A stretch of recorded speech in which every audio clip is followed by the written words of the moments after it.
नमस्कार.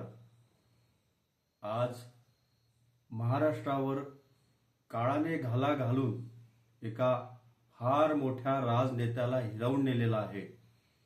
आज महाराष्ट्रामध्ये उपमुख्यमंत्री म्हणून आदराने असलेले आदरणीय अजितदादा पवार यांना काळाने विमान अपघातामधून आपल्या जवळ केलेलं आहे. याचं फार मोठं दुःख महाराष्ट्रातच नव्हे तर देशभरामध्ये पसरलेलं आहे.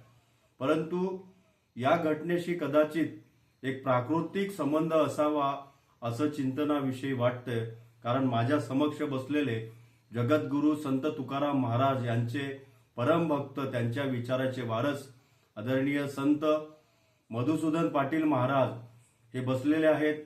हे पुणे जिल्ह्यातील सद्गुरू जगद्गुरू संत तुकाराम महाराज यांच्या तपोभूमीच्या रक्षणार्थ ते कार्य करत आहे. त्याचं कारण असं की पुणे जिल्ह्यातील भामचंद्र या डोंगरावरती, या स्थळी संत तुकाराम महाराज यांना जो साक्षात्कार झालेला आहे, त्याच भामचंद्र डोंगराच्या विध्वंसासाठी माननीय अजित पवार यांनी या डोंगराच्या या कार्याला विरोध केल्याचा पुरावा महाराजांकडे आहे. आणि महाराजांना ही घटना कळल्याबरोबर अत्यंत दुःख झालं की काळ त्या प्राकृतिक कार्याला जर विरोध करत असेल, प्राकृतिक जे नियम आहे याचं जर उल्लंघन करत असेल तर त्याच्यावरती काळ कसा घाला घालतो असं चिंतन या प्रसंगी होत आहे.